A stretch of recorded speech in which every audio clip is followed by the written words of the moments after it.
Ladies and gentlemen, brothers and sisters, friends, enemies and comrades, I hope you're doing well wherever you are. This is Kenyan Revolution for another quick session. I won't be here for long. I have things to do, but I have to address this real quick before the dust settles. Um, I know I'm late on this, but the news is Cyrus Jirongo, the former Lugari MP, a very familiar name in the political sphere in Kenyan politics history, uh, has passed on. It is reported that he died yesterday. He was traveling to Nairobi at night by himself, which is a red flag.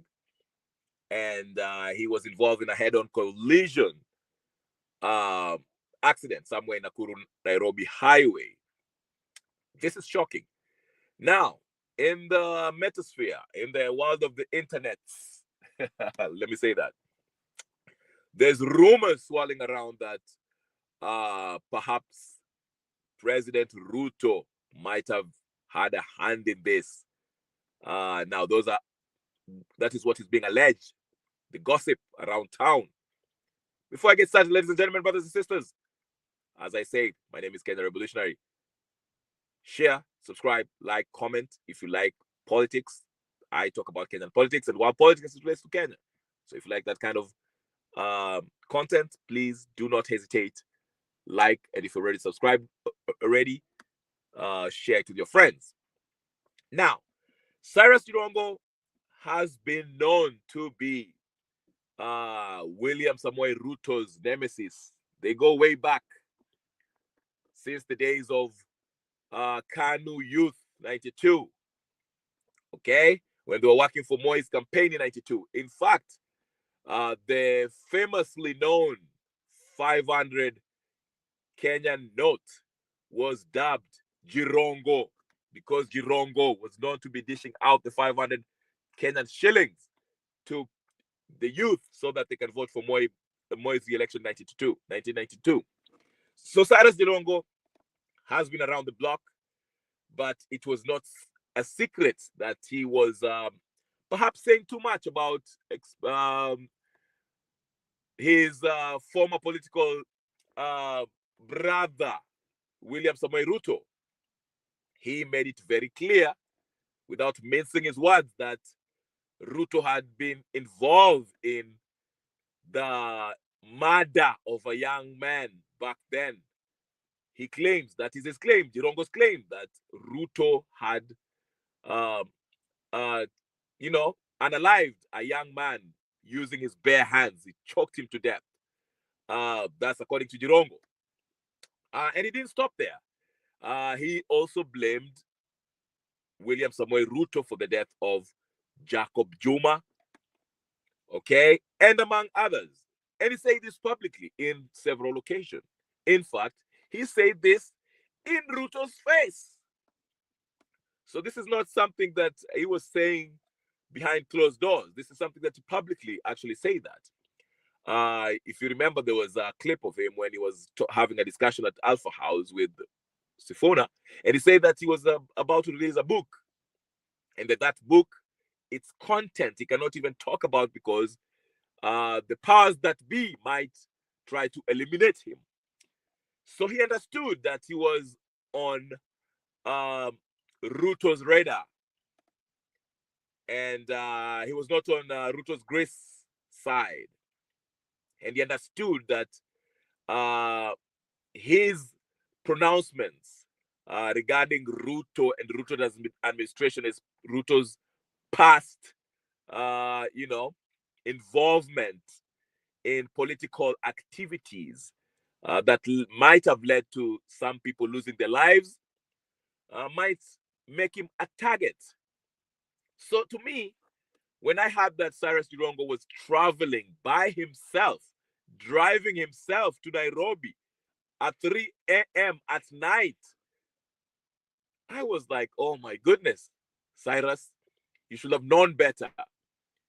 If you have beef with somebody as powerful as the head of the state, you should understand that, he might want you eliminated. Now, I'm not saying that the death of Cyrus Jirongo was is due to Ruto. Ruto is attributed to his death. I'm simply saying that knowing the history of Kenya, political assassinations in Kenya, a good number of them have always involved road accidents. I mean, even Kibaki was said to be a target of this method. Remember, Kibaki suffered a road accident before he went to London, before he became the president of Kenya. Raila Odinga has been involved in a road accident back in the day. I think it was 1997 or something like that. Of course, people called him Enigma because they believe that Raila was using some powers beyond this realm to keep him alive for protection. So this is not a new phenomenon in Kenya, political assassinations through road accidents. I mean, Okiya Mtata survived one time when he was traveling to from Kisumu to Busia. Sorry, Kisumu Busia Road. And at that time, we know that he was the enemy of the state while he was putting on petitions that were challenging the state on particular issues, okay? So this is not something new, like I said. But the internet right now is ablaze. The Kenyan Twitter sphere is going crazy, pointing a finger at Ruto. In fact, Ruto's X page, or formerly known as Twitter handle, when they posted the condolences to Cyrus Jirongo, they first posted a picture of Jirongo laughing after the message. And afterwards, they changed that picture into a more serious picture.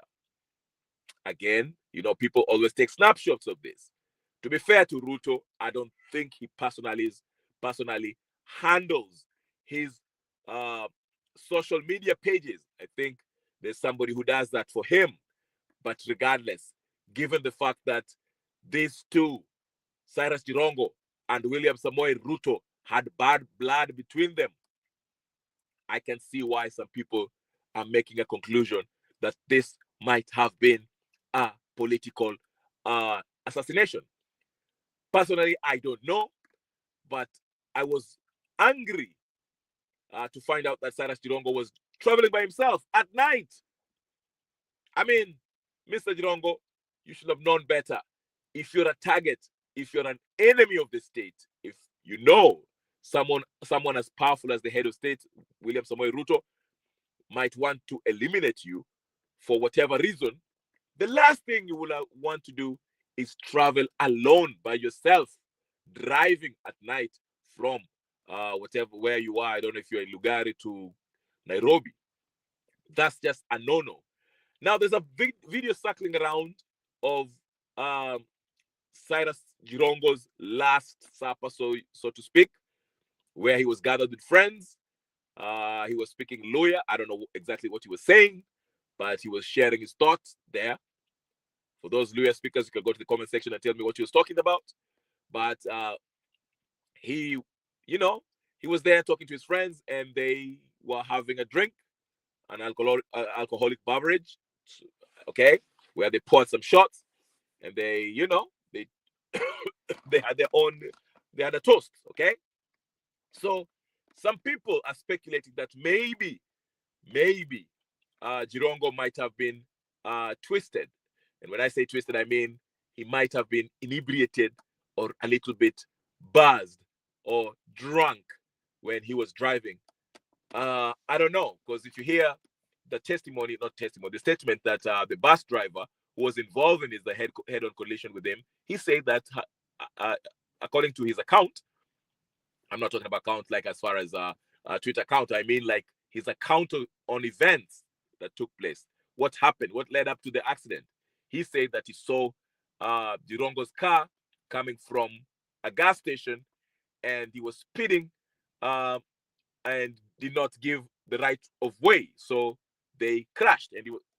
So that's why some people are trying to say that, they're trying to connect that video of Cyrus Jirongo taking that shot of alcohol beverage before he left with his friends, and they're trying to say maybe he was twisted, he was drunk, he was buzzed, and that might have led to his accident. Uh, that's here nor there, I don't know, but the prevailing rumor that a lot of people believe is that there was foul play. This was not a mere accident. This was something that may have been orchestrated by somebody who might have sinister motives. Okay, so we'll see if this, as the information comes out, we shall learn more. Like I said, I just feel I'm a bit upset and disappointed with Jirongo, knowing very well that you have powerful enemies. The last thing you could have done is try to drive by yourself, being on the road by yourself, driving to Nairobi. You are making yourself a target, especially at night. I mean, daytime, people can see what's happening, but at night, driving by yourself, I mean, for somebody of your stature, and knowing that you have powerful political enemies, that was just the wrong move. I mean, if I was him, I would have grabbed my bodyguards, one or two of them, have one car ahead of me. I stay in the middle car, and one back behind me. And I will make sure that they have, wamebeba ile kitu, moto. So in case somebody tries anything or try to orchestrate some kind of accident, you can always have the bodyguards to actually, try to maneuver or do what they need to do. Okay. But again, maybe the alcohol might have played a part, because, when you drink, when you're inebriated, you make decisions that you will normally not make, such as driving at night. Maybe he felt the need. I have to be in Nairobi by, I don't know, Sunday, Saturday, whatever the case is. And since he was drinking, alcohol ilimwambia, you are safe. You can get out of the here. You can drive yourself. You can just hop on your Mercedes Benz and drive to Nairobi. What's the problem? Without taking the necessary precautions. So to me personally, I say, I was really disappointed when I heard that he was traveling by himself. That is leaving yourself exposed to anything, especially after drinking. Now, I won't say that he was actually drinking, because I can't confirm that video actually was his last video. Okay? This might be a trick by the state, to create an alibi, a reason to say that, oh, you see, this guy, before he hit the road, alienda kakunywa hapo na marafiki, alafu akaingia kwa gari, and there you go, there's an accident. That might be some, they might use that video as a reason to say that, this Lugari MP, former Lugari MP, was drunk while he was driving. So that can be a video that is used as a reason to, I mean, if you think about it, why were they showing Cyrus Girongo with his friends, a bunch of friends, sharing a drink, alcoholic beverage? They were celebrating something, or they were just hanging out. Why would that video be posted and labeled as the last supper? At the end, you'll call the last video of Cyrus Girongo before he hit the road. And obviously, the video had to highlight the fact that they were sharing alcoholic beverage. That to me, as somebody who's naturally suspicious, skeptical, a skeptic, I'd be like, why are they trying to convince us that this is the last video of Cyrus Girongo? That might be. And why are they telling us that? Why are they showing that they were taking shots? It's too much of a coincidence. It seems like somebody was building a case to make that Cyrus Girongo was drunk, got on the road at night by himself, driving to Nairobi, and he ended up killed, so unalive, so to speak. Okay, it's as if somebody has already, that video being posted of him sharing a good time with his friends is posted and is told inaonyeshwa to build a case, an alibi, a reason to say that Girongo was drinking before he got to the road. Okay, that way it eliminates the possibility of somebody orchestrating a road accident in order to eliminate Cyrus Girongo. You understand what I'm saying? So this is I'm not taking the news, the formal the statement that the news media is telling us. Like I say, I'm a skeptic by nature. I do not believe what the media tells us. But like I said, isn't it a coincidence that after it is reported that Cyrus Jirongo lost his life in a head-on collision accident in somewhere in Nairobi, Nakuru Road, a video surfaces around the internet showing Cyrus Jirongo having a good time with his close friends, having a drink of alcohol. In fact, the highlighting of the alcohol in that video is what tells me that somebody is building a case to convince the public that Cyrus Jirongo alikunywa alafu akaingia kwa gari and he ended up in a road accident, in a head-on collision. Okay? That is what it's showing me. And again, the fact that Cyrus Jirongo was driving by himself is totally, to me personally, I don't know. I have a hard time believing that. I'm not saying it's possible. It's not possible. But for somebody who understands that his life might be in danger, he's a target of very powerful political figures in Kenya, the last thing you want to do is to hop into your car and drive at night without any bodyguards or anything. Every evil thing, political assassination that happened are always happening at night. I mean, Ouko was yanked out of his house at night and was allegedly killed somewhere and got Alela, whatever the case is, all right? So for him, knowing that he has a target in his back, getting into the road,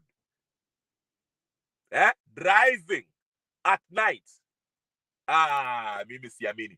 I would like to see the footage of the gas station, if they have a video footage of where this bus driver was claiming that Jirongo was coming from. I would like to believe. I would like to see it. I don't believe it. But so many cases, so many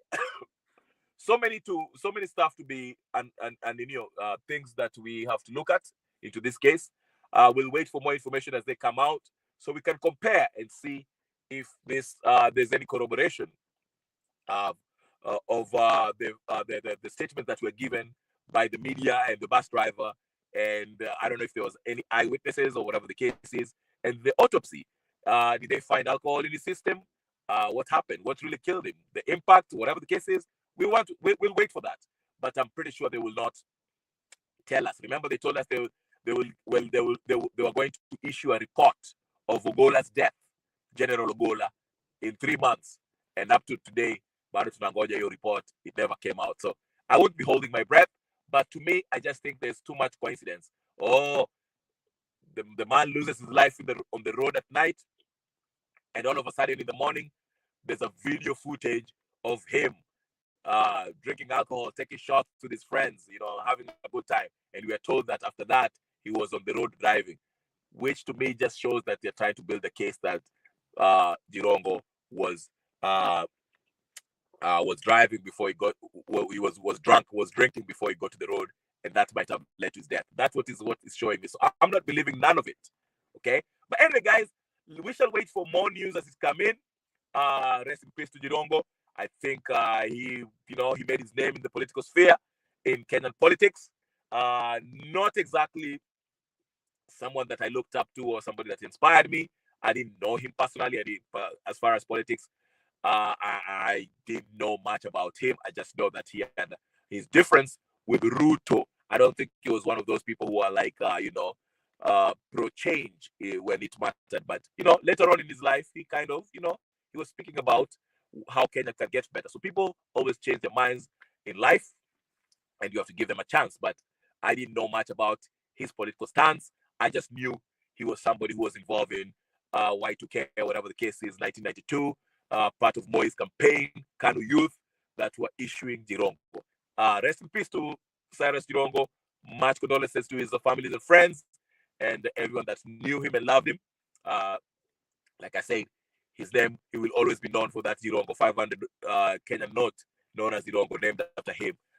Anyway, we'll figure out more about this news. I'll leave it here.